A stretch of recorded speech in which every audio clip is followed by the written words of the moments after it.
and welcome to this session on a just transition. I think this is another critical moment for us at this COP28, this side event. We gather at this side event, which is crucial to acknowledge a poignant truth, that the very places providing the world with the means to transition to green energy are bearing a heavy price for doing good. They are suffering for doing good. For example, the Democratic Republic of Congo furnishes the world with 70% of its cobalt needs. South Africa supplies over 80% of the world's platinum needs. Zimbabwe, Burkina Faso, and others put together, they supply over 40% of the world's needs in terms of lithium and several other technology minerals. Yet these contributions are met with increased poverty and environmental devastation. This stark injustice underpins our discussion that demands urgent attention. As we delve into the topic of our panel, a just transition for Africa, mining for climate change mitigation, ethical and faith perspectives, we want to confront these issues and challenges head-on and strive for equitable solutions. And this afternoon, we have a very able panel to speak to the topic, starting from presenters who give us a faith perspective, ethical perspectives, and we also have speakers who will speak to the drive that we need, the political drive that we need to ensure that we accomplish this agenda. And of course, we are blessed to have analytical people, academic people who help us to see and judge what is happening so that will move us to better action and more responsible action. So we will have Reverend Father Paul Igweta, who is standing for Bishop Charles Kasonde, who couldn't make it for some reason, and he sends his apologies. And we have Honorable Dr. Kwabena Kakofu, who will represent who represents the Environmental Protection Agency of Ghana and is also leading the Ghana delegation at this COP28. On the panel, we also have Dr. Antoinette Dako, Tsibo Dako, is it? Tsibo Dako, from the University of Ghana Center for Social Policy. And we were to have Dr. Mwenda from PACJA, the Pan-African Climate Justice Alliance. He was also not able to make it, but he has sent a representative from PACJA. Dr. Philip Kilonzo.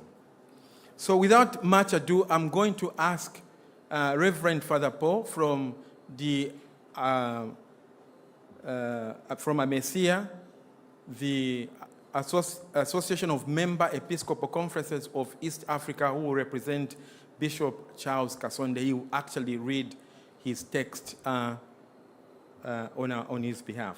So Father Paul, get us going. Thank you very much. Thank you, Charles. Good afternoon to all of you. I stand here on behalf of AMESEA Bishops' Conference, that's in Eastern Africa, reading the speech on behalf of the chairman, whom I work for. Ladies and gentlemen, esteemed delegates, brothers and sisters in our shared stewardship of creation. As the bishops of AMESEA, and particularly as the chair of AMESEA, a region teeming with the raw materials that underpin our collective quest for sustainable future, I stand before you at this critical juncture of COP28. Our discourse today is not merely about policy or economics. It is a profound dialogue on justice, a justice that harmonizes our dominion over the earth with a pressing mandate of equitable progress amidst the climate emergency. In the early part of our discourse, it is crucial to acknowledge Africa's significant role in addressing the global climate crisis through its rich deposit of technology, minerals. These resources, essentially for renewable energy and technology and digital advancement, place Africa at the forefront of the global transition to a sustainable future. However, as Africa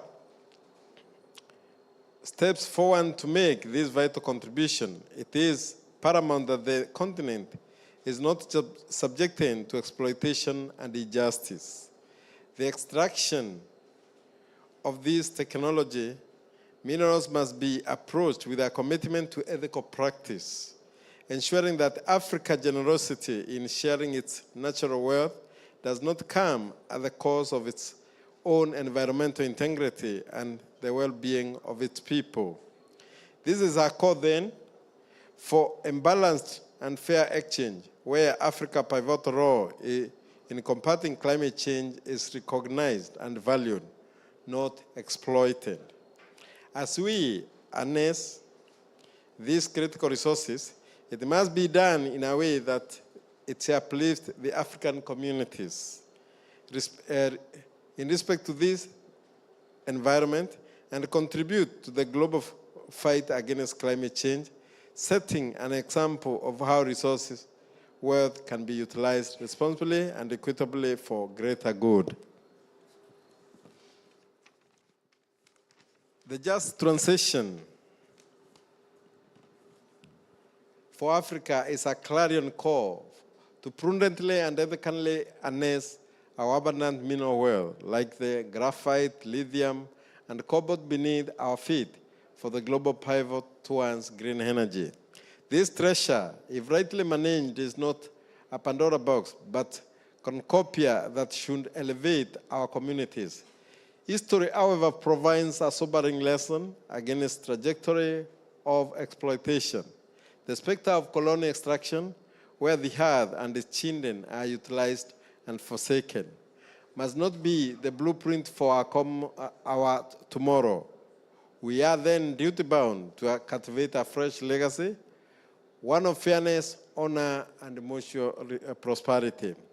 The ethical quandary we encounter in mining for climate change mitigation is profound. It is unconscionable to endorse an energy transition that intensifies the plight of the vulnerable or disgrade the creation which we are entrusted to protect. The extraction of our minerals to fuel a new chapter of humanity must be conducted in a manner that safeguards the dignity of every laborer, honors the sanctity of our environment, and promotes the common welfare. Our journey, therefore, takes us through the cobalt-rich terrain of Democratic Republic of Congo to the burgeoning lithium mines of Zimbabwe, where the burden on both land and people is palpable. The burgeoning demand for these resources, while heralding a shift from fossil dependence, also portends grave risk. Account of human rights violation, perilous labor conditions, and ecological harm are distressing and are too prevalent. As stewards of faith and global system, then, we are impelled to address these concerns with valor and integrity. Thus, we advocate for a transition that is genuinely just, a transition that is anchored in ethical standards, international norms, and the principle of solidarity and subsidiarity. We seek transparency in our supply chains, accountability for our corporate entities, and governance that guarantees a fair share of wealth derived from our resources. As we address the ethical mining of minerals, It is imperative to broaden our perspective to include responsible consumption, particularly by the developed nations of the global north. The choices made in these nations are far-reaching implications, extending well beyond their borders. Every product consumed, be it an electronic device or an electric vehicle, carries with it a story of extraction and labor. It is a moral obligation for consumers and policymakers in this country, then, to ensure that their demand for resources does not perpetuate injustice and exploitation in the global south. Ethical consumption must become a cornerstone of global climate policy. This entails stringent regulations and standards to ensure that products entering the market in developed countries are sourced through practice that honor human dignity, protect the environment, and contribute to the prosperity of communities where these resources are extracted. By aligning consumption, then, patterns with ethical and sustainable practices, we can create a more just and equitable global economy, one that is truly reflects our shared responsibility for the planet and for each other. This change in consumption habit complement with the responsible mining and can forge a path towards a truly sustainable and just global society. From a faith perspective, responsible mining transcends mere economic activities. It becomes a moral imperative. Our stewardship of the earth is a sacred duty entrusted to us by the divine. As such, the way we extract and utilize the earth resources is a reflection of our respect for this divine gift. Responsible mining, therefore, is not just about efficiency or profitability. It is about reverence for creation, ethical stewardship, and compassion for our fellow human beings. It compels us to consider the long-term impact of our actions on the environment and on the communities that depend on these resources for their livelihood. This approach aligns with the core principle of many faiths, which call for care for the vulnerable, justice for the oppressed, and protection of the earth. By integrating these spiritual values into our practices, we not only work towards a more sustainable future, but also honor the spiritual connections we share with our planet and each other.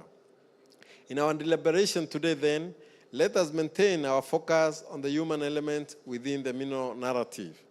The agrarians, the miners, the families whose destinies are inexorably linked to our choices.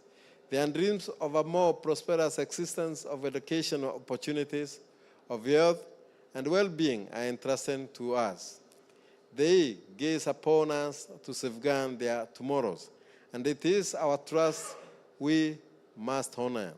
I therefore implore the international community, particularly nations with high carbon emissions, to plunge to decisive and audacious measures to support Africa in its fortifying. I thank you.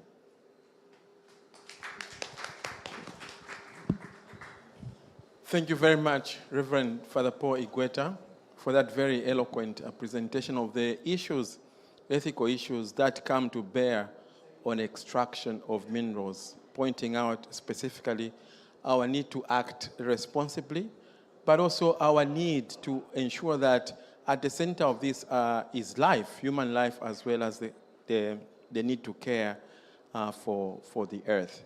And I think that's important in helping us asking the important question, how can we be more reasonable? How can we be more responsible in driving this transition to smart energy so that it doesn't leave impacts that do not only despoil the environment, but also lead to the annihilation of life? Thank you very much. I'm now going to turn to the second speaker. Is going to give us another keynote, the second keynote, and this is no other than Dr. Kwabena Kokofu. As I mentioned, he leads the Ghana's efforts to safeguard its natural beauty and resources, and here at the COP, he's actually the the Ghana delegation leader in the efforts of Ghana at this COP. Welcome, sir, and go ahead and make your presentation.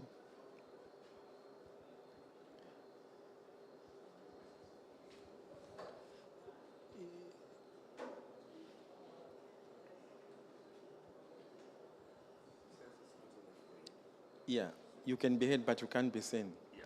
Thank you. Go ahead, sir. So I need a mic. Thank you very much, Father Charles. Good afternoon, esteemed delegates, distinguished guests, and fellow panelists.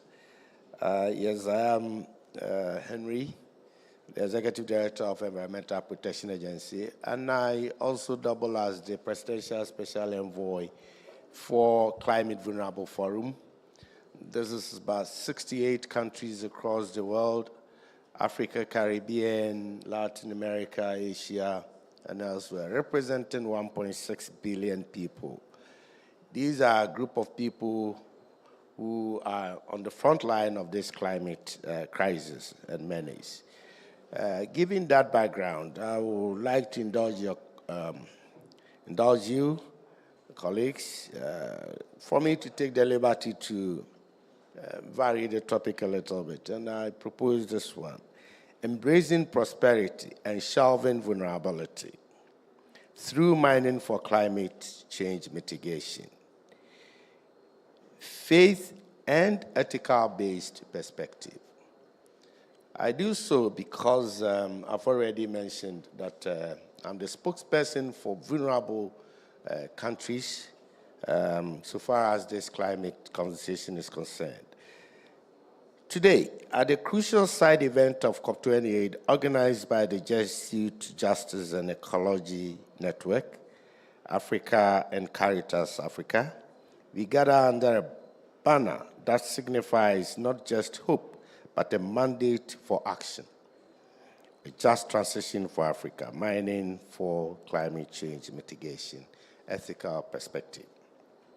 In this era of climate vulnerability, Africa stands at the forefront of potential climate prosperity. Our continent's abundant technology minerals are not merely assets in the global fight against climate change, but are catalysts for transformative change. However, this transformation hinges on our collective ethical responsibility and commitment to sustainable practices. The imperative for value addition to our technology minerals is a cornerstone of this transformation agenda. This process is not merely about economic growth. It is about climate prosperity, a model that intertwines economic development with environmental stewardship and social equity. As we harness these minerals essential for renewable technologies, our approach must be rooted in ethical mining practices that prioritize the well-being of our communities and the health of our ecosystems. As the Executive Director of Ghana's Environmental Protection Agency and a voice for climate vulnerable nations, I have seen the impacts of climate change and unsustainable mining practices. Our approach must therefore shift from extraction to empowerment. By adding value to our minerals through local processing, we can spur innovation, create sustainable job opportunities, and build resilient economies that are equipped to face the challenges of climate change. The journey towards climate prosperity requires a multifaceted approach. It demands partnerships that transcend borders, collaborations between African nations, and support from the global community, especially from those who have historically benefited from our resources. It calls for investment in technology transfer, capacity building, and the creation of fair and ethical chains. Climate prosperity also means ensuring that our people are not merely bystanders in the journey. Community engagement, equitable benefit sharing, and safeguarding the rights and livelihoods of those on the front lines of mining operations are fundamental to our mission. Our conversation today is not just about environmental stewardship, but also about ethical imperatives as we delve into the realm of mining for climate change mitigation. We must align our actions with the principles of fairness and justice as outlined in the Paris Agreement. The Global Pact reminds us of our shared responsibility to limit global warming, but it also calls for equity, the principle of fair shares. The concept is crucial, especially for Africa, where the need for development must be balanced with the imperative to protect our planet. Moreover, as children of God, we are entrusted with the sacred duty to protect His creation. This duty is not just a moral obligation, but a divine commandment that guides our stewardship of the earth. And here I would like to remind ourselves of Genesis chapter 1, verse 27 to 31, that when God created man, He gave man dominion over all things, things that were in the air, the birds that flew in the air, the fishes in the ocean, the plants and the herbs on the ground. And He asked man to take dominion and protect them. That was the first assignment God gave to man. God never asked man to become a doctor. God never asked man to become a professor. But He asked man to become the steward of His creation, that is nature. And that is where we are now, and we are being called upon to do so. In the context of mining, this translates to practices that honor the sanctity of our environment and uphold the dignity of our communities. Ethical mining is not an option but a necessity, ensuring that our pursuit of climate prosperity does not come at the cost of the very creation we are called to protect. And here again, we remind ourselves of Genesis chapter 1, verse 27 to 31. The imperative for value addition to our technology minerals is a cornerstone of this transformation. It is not just about economic growth, it's about climate prosperity, a model that intertwines development with environmental stewardship and social equity. As we harness these minerals essential for renewable technologies, our approach must be rooted in ethical mining practices that prioritize well-being of communities. And as I've made this point already, in conclusion, let us recognize that our path to climate prosperity is paved with responsibility, collaboration, and innovation. As we mine for the minerals that power climate mitigation technologies, let us also mine the immense potential of our people and our continent. Our goal is clear: to transform Africa's mineral wealth into a beacon of hope, sustainability, and prosperity for all.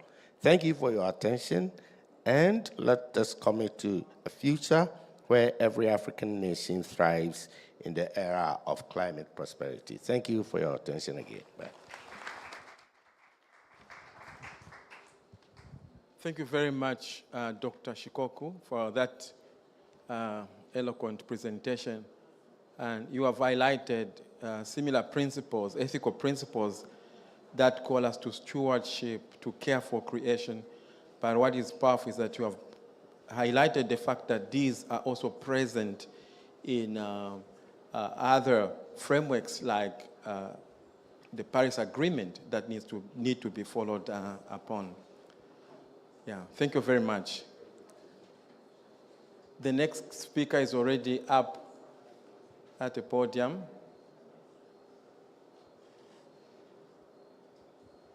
No other than Dr. Antoinette Tsibo-Dako, an expert in social policy analysis and economic analysis. She will speak to the topic from that perspective, some of the issues that we have to pay attention to. She will help us to see deeper in order for us to really ensure that we engage a transition that is not only just, but also responsible. Thank you very much. So just by way of a background, We are used to a lot of traditional mining practices that have resulted in habitat destruction, air pollution, water and environmental challenges. And this whole fight to mitigate climate change means that we should go using more green principles. We should emphasize on resource efficiency, minimal environmental destruction, and use more responsible waste management processes even in our mining industry. So ethically and by all faith imperatives, there's a deep growing concern and a global shift where we want to move from the old practices to a new practice, which is more resource protection driven and is looking more at our planet's delicate ecosystems and the well-being, especially of our local communities, so that we do not destroy our environment for our unborn generations. And here I show a picture of some of the very old traditional mining practices, including the new ones that we are busy pursuing and how it has ecologically destroyed our environment. But we are moving, we are shifting to a greener Ghana, where a greener world, a greener Africa, where we want to do more about restoring our ecosystem. But today we look at a world where we want to mine tech minerals that is supposed to drive us to a greener and a cleaner environment. And these minerals stems from the fact that technology is gradually and speedily improving. Things are going high. Everybody needs these tech minerals. So you see cobalt, lithium, and all these rare earth minerals that are very, very instrumental in the construction of these new technology, earth systems and energy storage devices are the ones that are gradually achieving and getting more attention. And the new market trend shows that there's actually a consistently increasing demand for these minerals because we need them to power electric vehicles, wind turbines, solar panels, and all of these things. This is the clean energy, and this is where we have all arrived at. So if you look at the International Energy Agency's Critical Minerals Market Review, it reports that from 2017 to 2022, the main factor behind the tripling in the overall demand of lithium moved 70% up. There was also a jump in the demand for cobalt, 40% rise in the demand for nickel.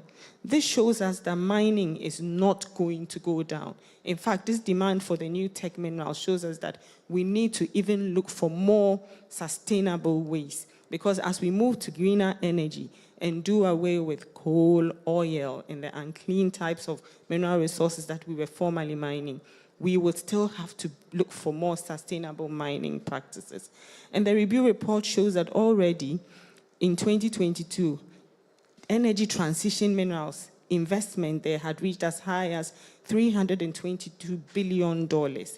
Investment is gradually climbing, 20% in 2021, and even a further 30% in 2022. Lithium especially saw the sharpest increase in investment, a jump of 50%, and this was followed by copper and nickel. So we have to move towards a step for solid policy recommendations in our mining sector that don't just speak to the traditional mining practices, but speak to these new tech minerals, because it is going to be, the demand there is going to increase, investment there is going to increase, and we will have to find ways of ensuring that we don't continue destroying our delicate ecosystem. So what does research say? What are we saying here today? We are saying that the first and most important policy recommendation that we want to see in deep faith and with a lot of ethics is the fact that we should ensure a more harmonized development of inclusive policies with deep ethical standards propagated through a core belief system.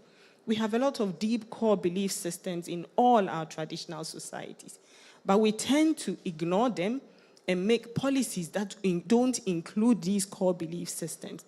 So we have belief systems that believe that the environment belongs to the natural deities, belong to the natural gods. We need to make policies that actually include some of these faith systems. The core belief systems that exist in our traditional societies need to be incorporated more. This means that you would have to engage more effectively. The people living in resource-endowed regions need to understand their cultural values, their perspectives, and how they have traditionally protected their environment. You would also have to educate and sensitize these communities and resource-endowed regions on how best they protect their natural habitat. They have existing principles and existing ways of doing that. We have to be more inclusive as we educate and sensitize them. You learn from them, you pick what they are doing, and then you incorporate it in policy. And then we should also push for higher local content and community involvement in the protection of our environment. We are so used to foreign direct investment in a lot of our mining sector. And as a result, low local investment means that protection of our natural habitat consistently remains low. We have to fight to push for higher local content percentages in our mining sector to ensure that our local habitat has more contribution, our local communities have more contribution to how their environment is protected.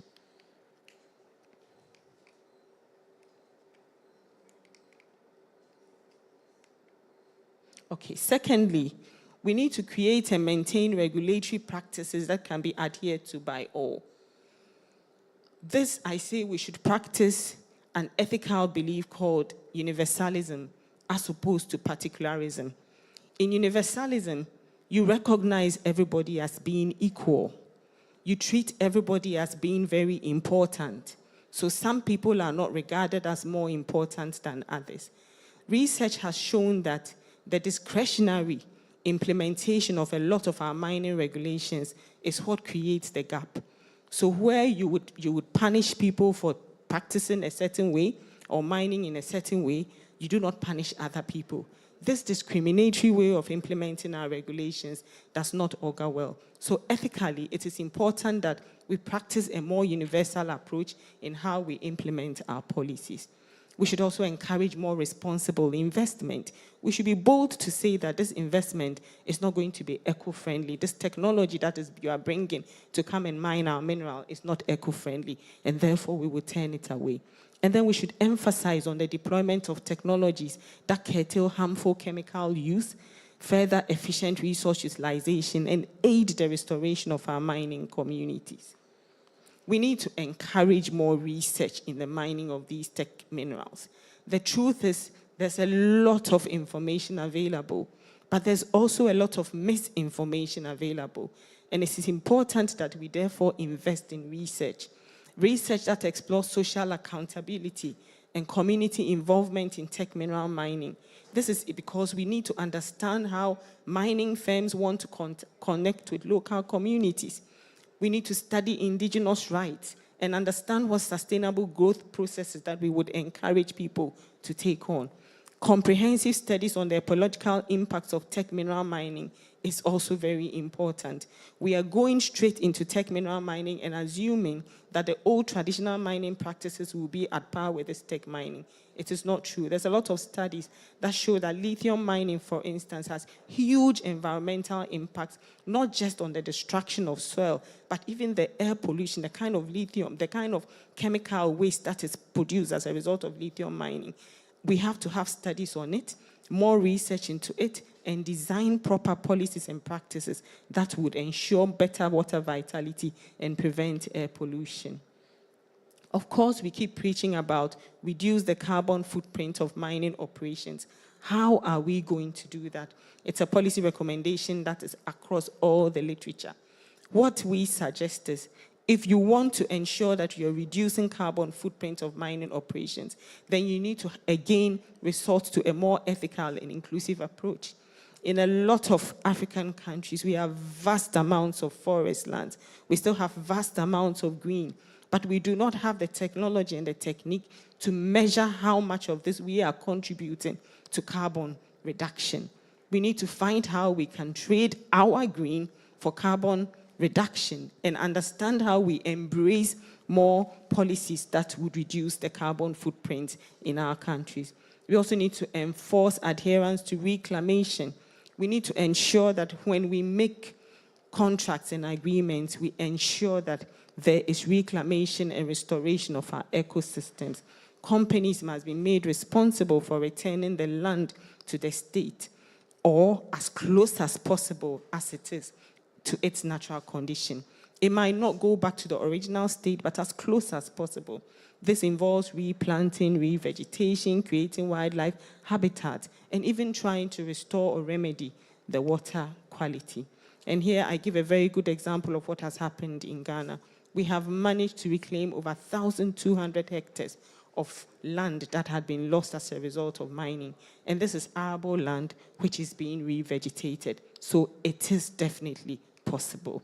Thank you very much to Jenna, to University of Ghana, to my Center for Social Policy Studies, and to Caritas that have supported me to carry out this research.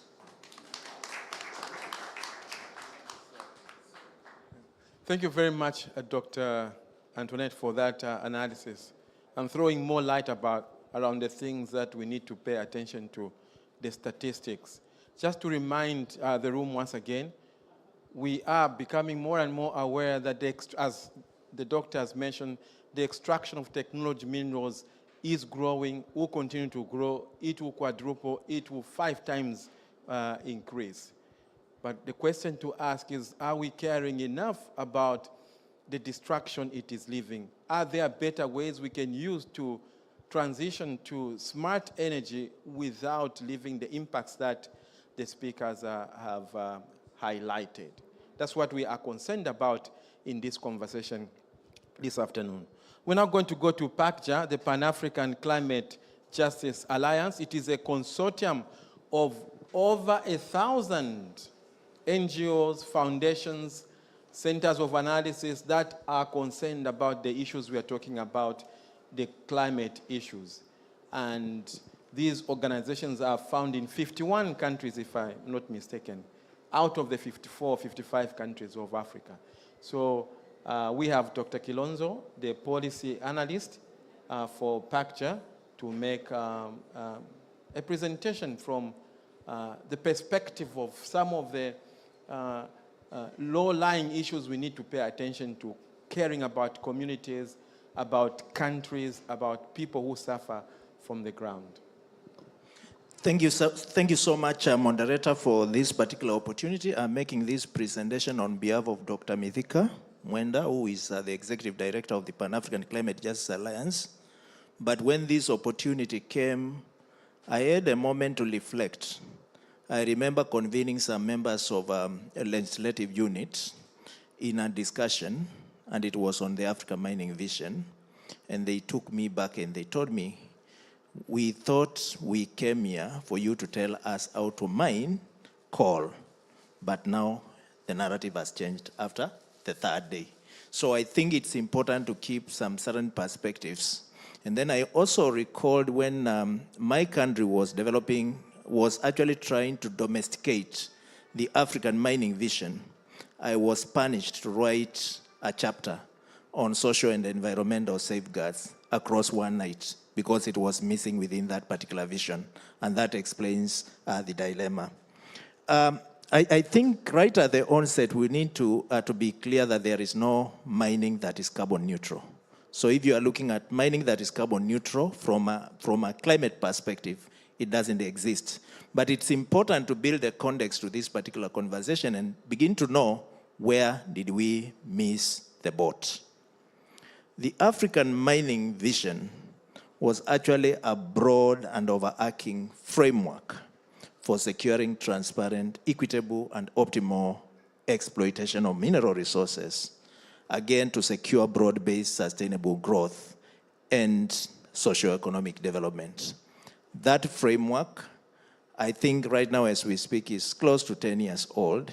It is yet to see the light of the day in terms of implementation. So the challenge around domesticating that particular vision, implementing that vision, yes, it could have a bit of challenges here and there, then begins to explain where the gaps and where the rain started to beat us. And it's important we take that into context.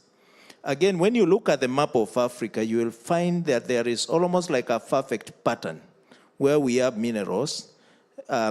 Pockets where we have minerals are also pockets of passive property, which again raises questions of responsibilities and ethics. And when you go to the African Mining Vision and introspect it, then you realize the gap is fundamentally in terms of governance, implementing policy framework that actually secures posterity for all. I know under the transitional minerals, you hear a different conversation as if transitional minerals are not minerals per se, yet ideally they ought to be governed under the same framework.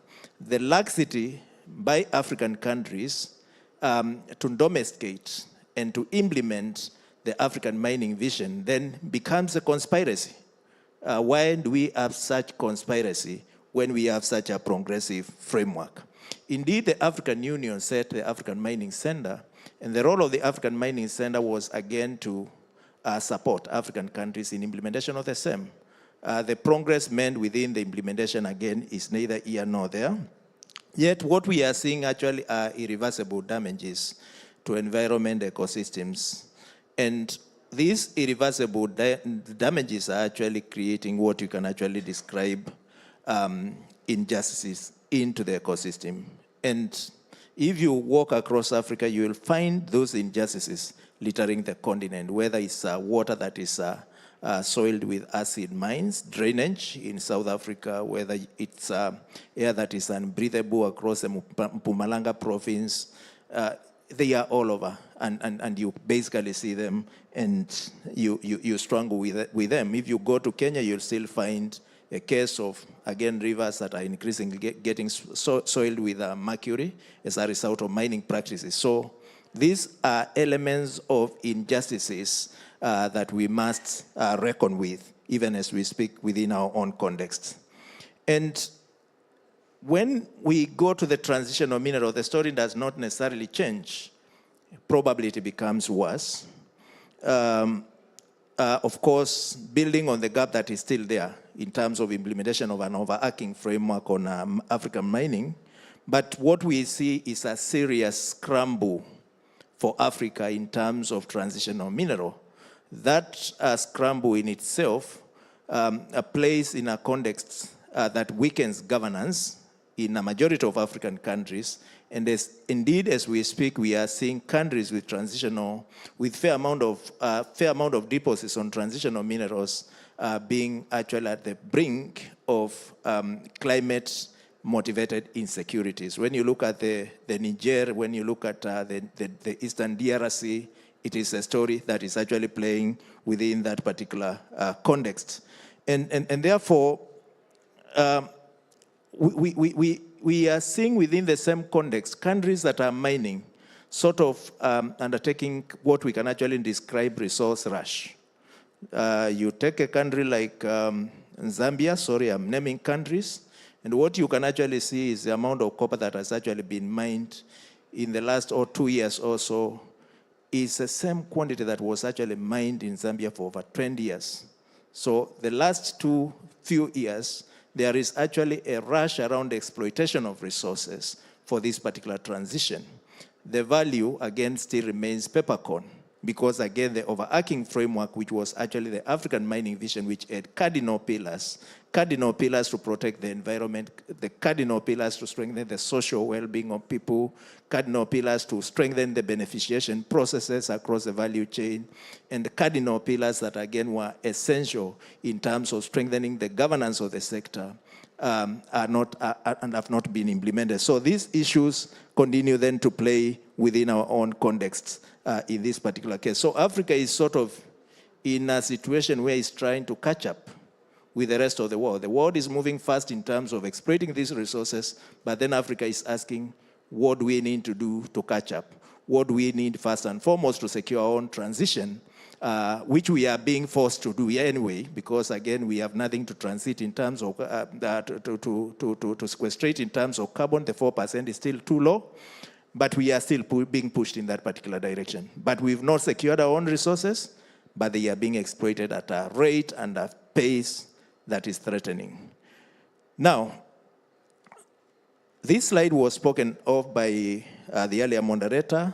30%, of course, of the global mineral reserves that are essential for powering the transition being in Africa, and Africa being the home of about 30% of world lithium.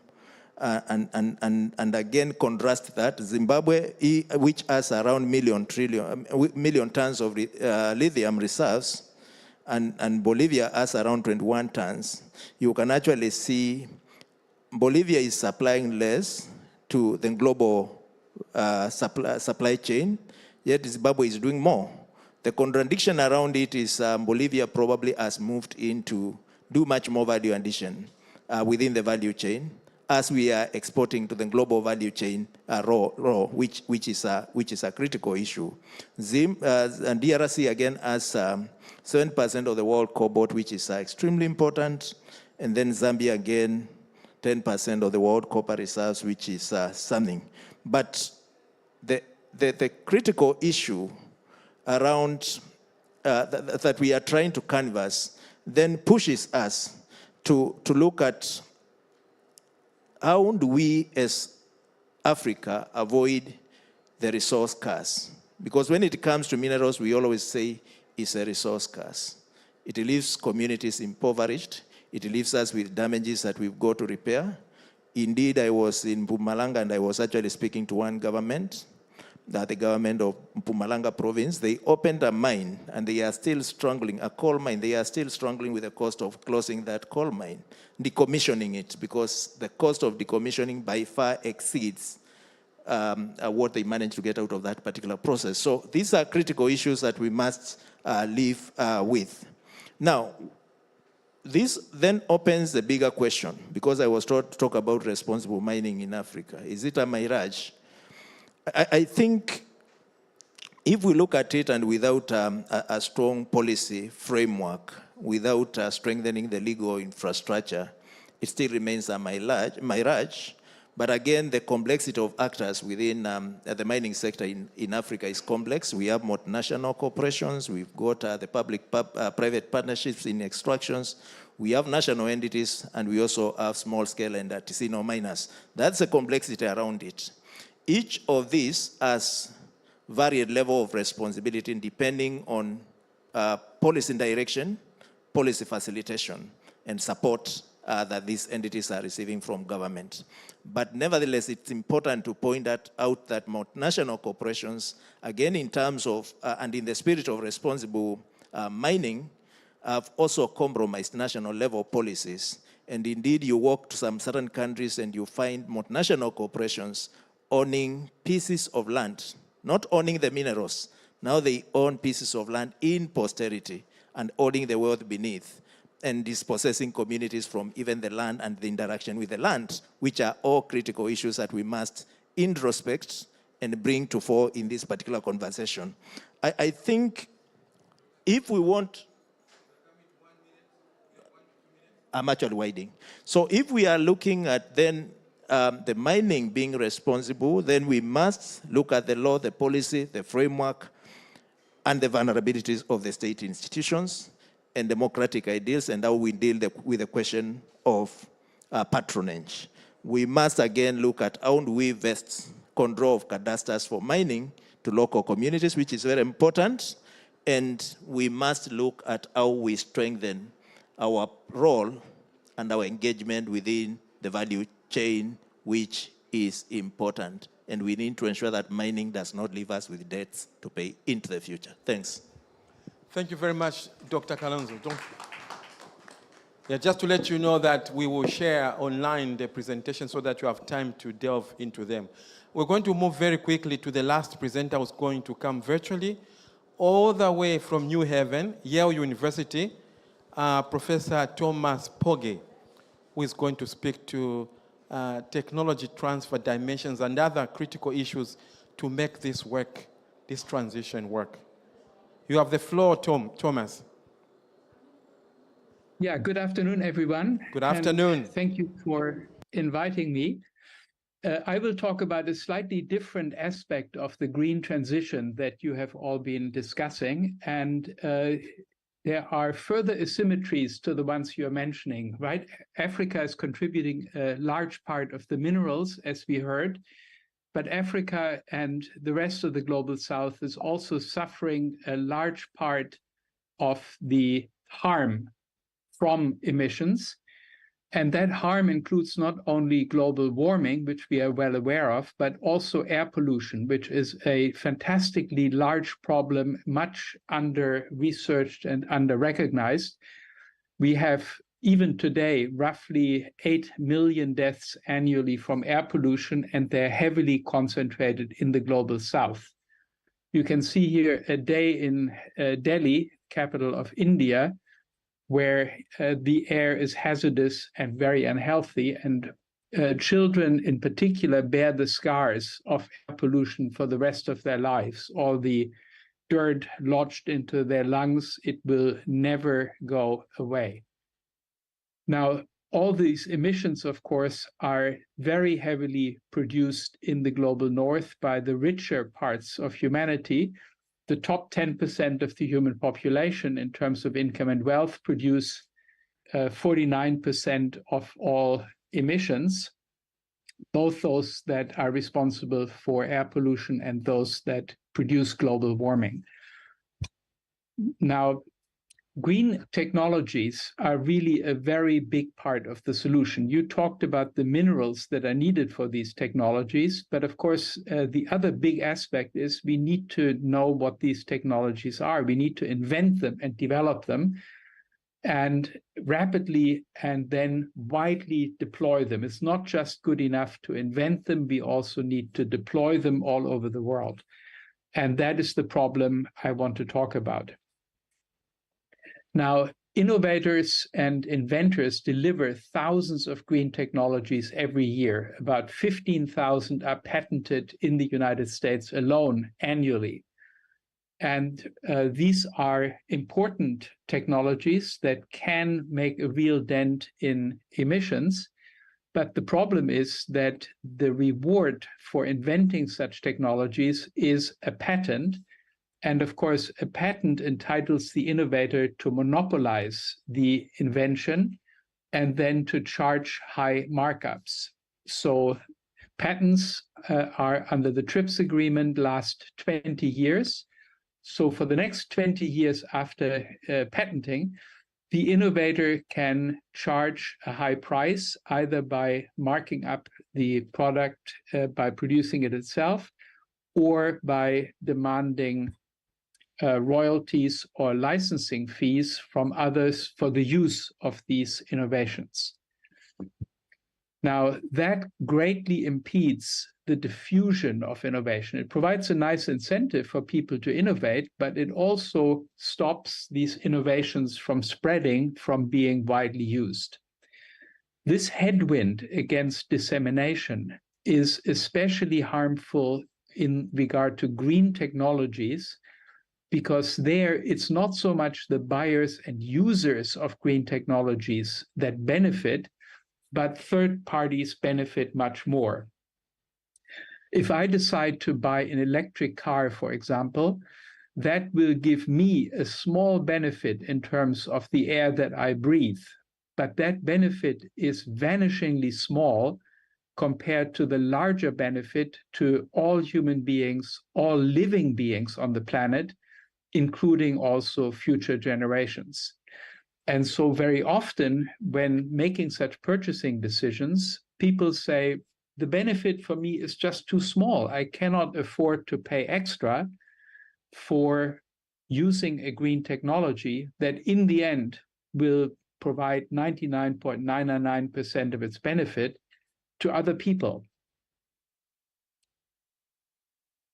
Now, in the global north, this tendency not to pay for the monopoly markup on green technologies is counterbalanced by environmental regulations, by taxes on emissions, and by green subsidies, which encourage the choice of patented green technologies, even when they are more expensive.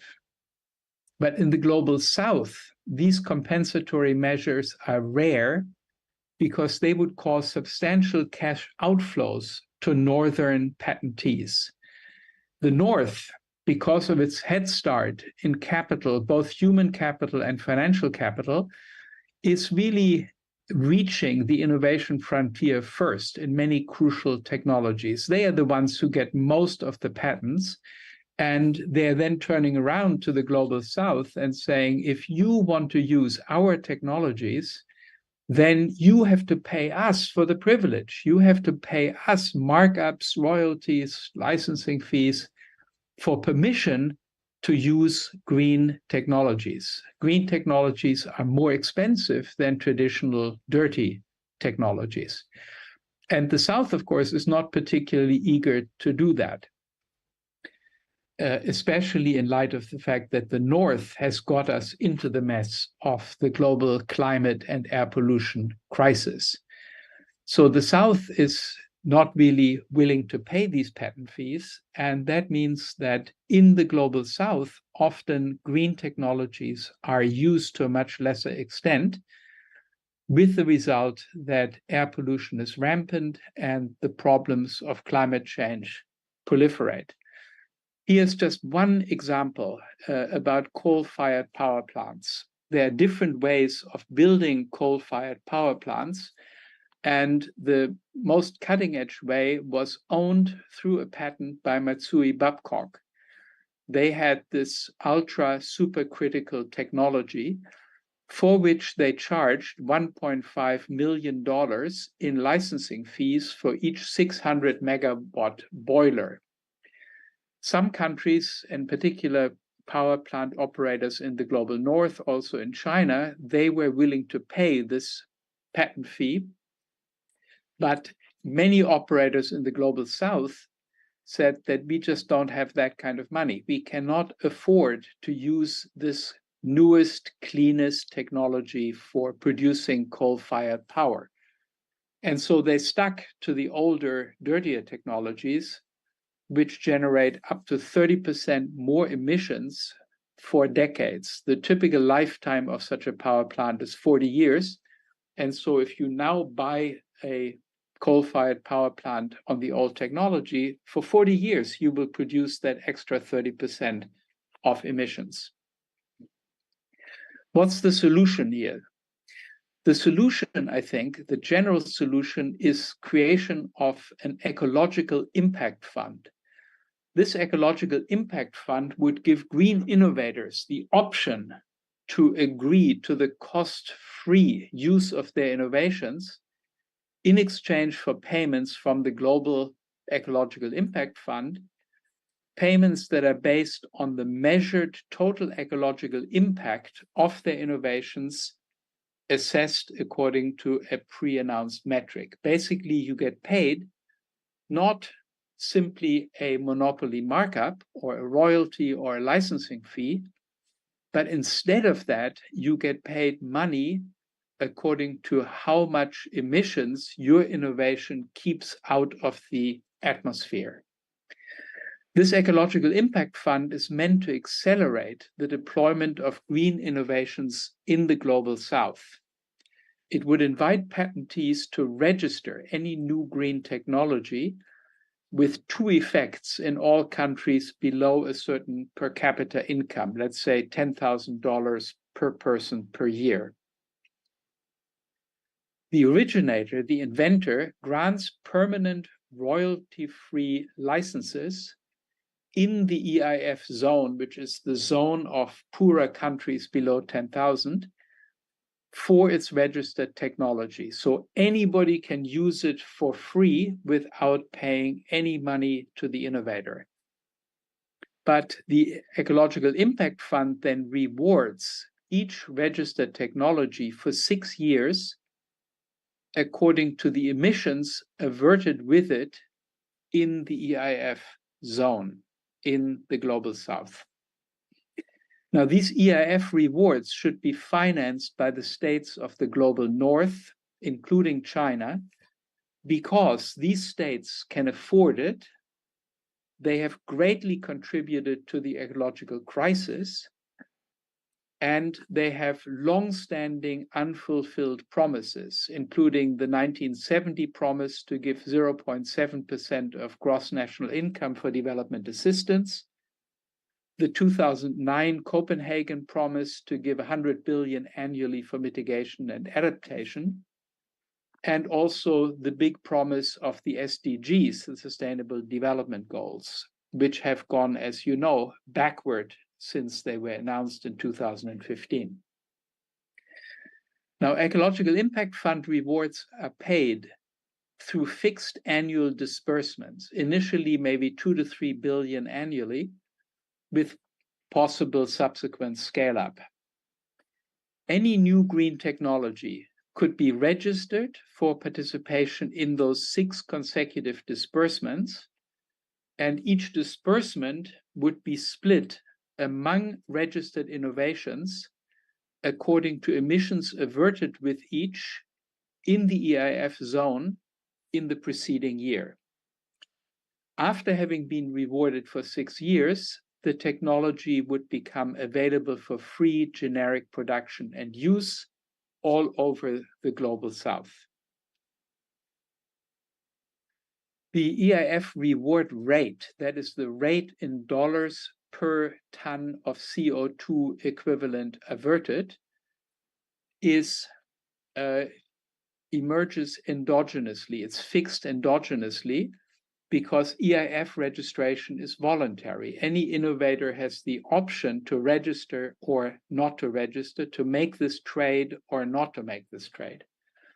When originators in general find the rate of reward unattractive, then registrations dry up and the reward rate rises as older innovations exit at the end of their reward period. When the reward rate is seen as generous, registrations proliferate and the reward rate declines. So it's a self-adjusting system where the reward rate is guaranteed to be satisfactory for innovators. And it will also be stable because whenever it rises too much, it gets depressed. Whenever it falls too much, it gets elevated through new registrations. So what this is essentially is an artificial new market. On this market, any new innovation, any new green innovation can compete in the quest to achieve the most cost-effective emission reductions. We aim here for the lowest hanging fruits, and innovations that would be registered would be especially those that can get the most bang for the buck, that can most efficiently achieve emission reductions. Registered technologies would be rewarded based on their performance. And here it's not just how good the innovation is, but also how widely it spreads, how many copies of it, if you like, are used in the global south. Now, notice how that completely changes the motivation of innovators. Currently, innovators are a little bit like jealous husbands. They are constantly looking, is anybody using my innovation without my permission? But with impact rewards, the motivation of innovators would be the opposite. Please use my innovation. I don't charge anything for it.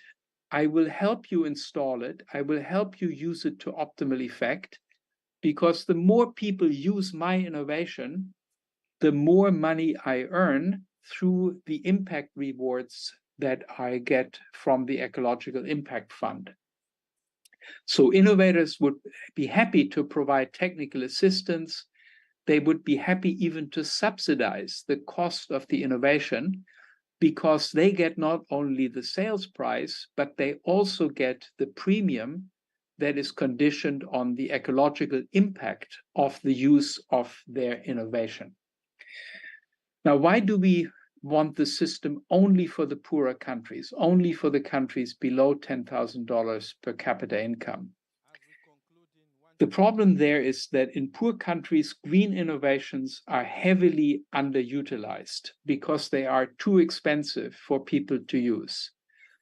Limiting the EIF to those countries ensures that there are low opportunity cost for EIF registration. So innovators will be happy to give away their patent rights in the global south. They will not be happy to give them away in the global north. This means the EIF reward rate will be low. It doesn't take much to get innovators to give away their monopoly privileges in the south.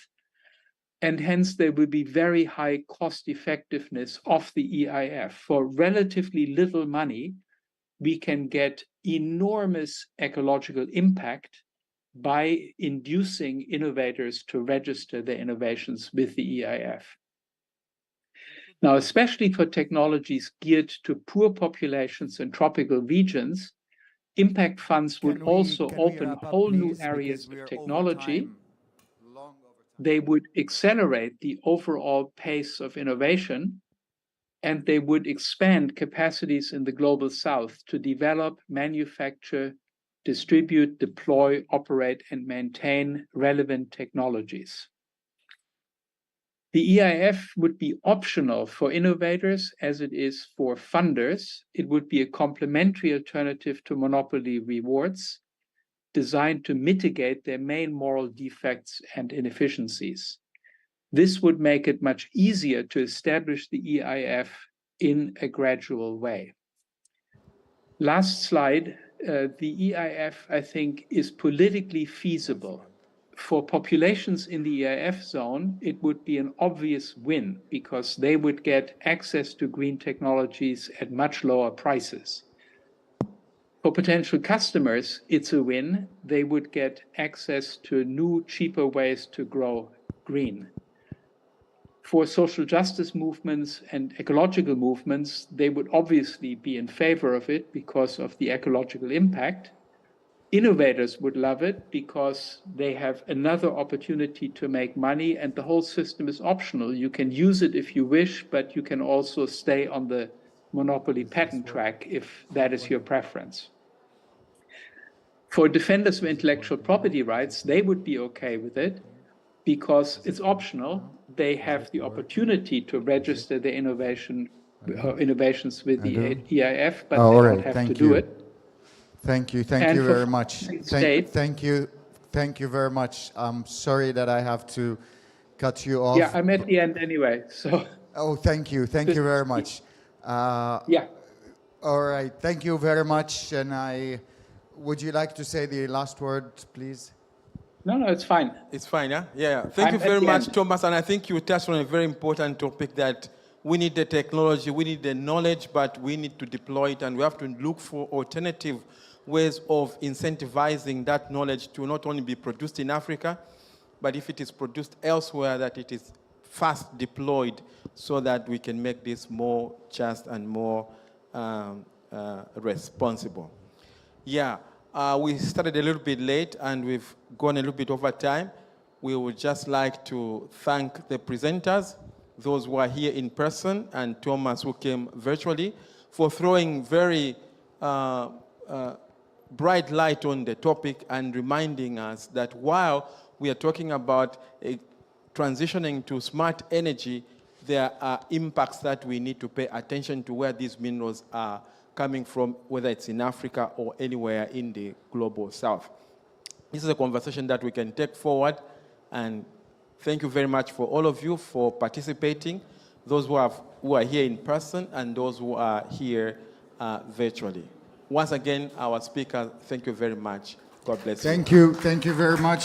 Thank you for the Jesuit Justice and Ecology Network in Africa. That was very informative. Thank you very much. And now we move to our last session for the day.